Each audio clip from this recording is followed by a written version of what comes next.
The flood of information coming out about COVID-19 right now can feel overwhelming. New Canadian cases are being reported every day. New rules and recommendations are being put into place to slow the spread of this coronavirus.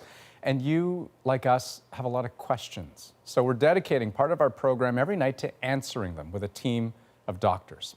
Tonight, we're joined by Dr. Samir Gupta, a respirologist and associate professor at the University of Toronto, and Dr. Samir Sinha, the director of geriatrics at Sinai Health System. Good evening to the both of you. Dr. Gupta, maybe we'll start our first question going over to you. How socially distant do I need to be? Should I stay home whenever possible? So I think, if people are quarantined, then they're confined to their homes by definition. And what I would say now is that if you're not quarantined, you should act as though you are quarantined. So we really are encouraging people to stay home and avoid all contacts. And that means even contacts with family. Just stay with the people that are in your immediate home and don't expose yourself to anybody outside of that if you don't have to. And what about something like taking the kids or the grandkids to a playground? Is that okay? Not unless that playground is completely empty. And so, we contemplated that ourselves, but the reality is that if a few different people have that idea, then a few different people are there. So we're just not in a position where even that is a great idea right now. Okay, Dr. Sinha, second question goes to you. If I'm returning home from travel abroad, when does self-isolation start? I mean, can you take a cab home? Right. I mean, you have to find a way to get yourself home, and we're trying to say be smart about it. Try and get home as soon as possible.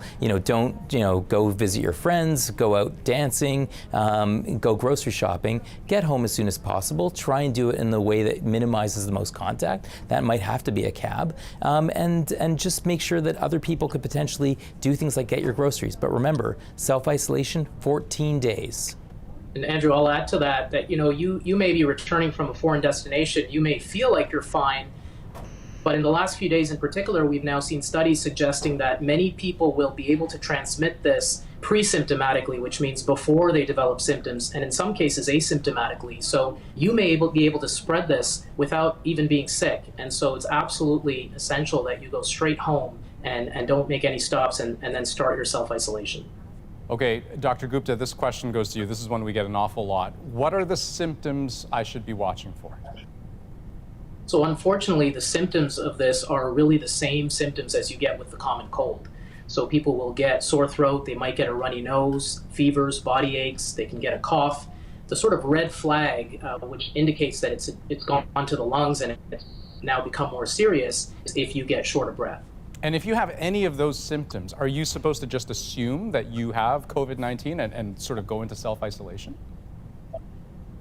Unfortunately, it's also flu season, and it's a time of year where people are still catching a lot of colds. So it's very hard to make that distinction. In an ideal world, I would say that you should get tested, but probably because we don't have enough test kits around, we're still limiting testing to people who have symptoms and who have traveled. So the answer is yes, you should self-isolate in case you do have this. And you should call the COVID helpline, and you should call your family doctor. Don't go to your family doctor's office, but call them and ask their advice. Dr. Sinha, can this coronavirus stick to my jacket when I go outdoors?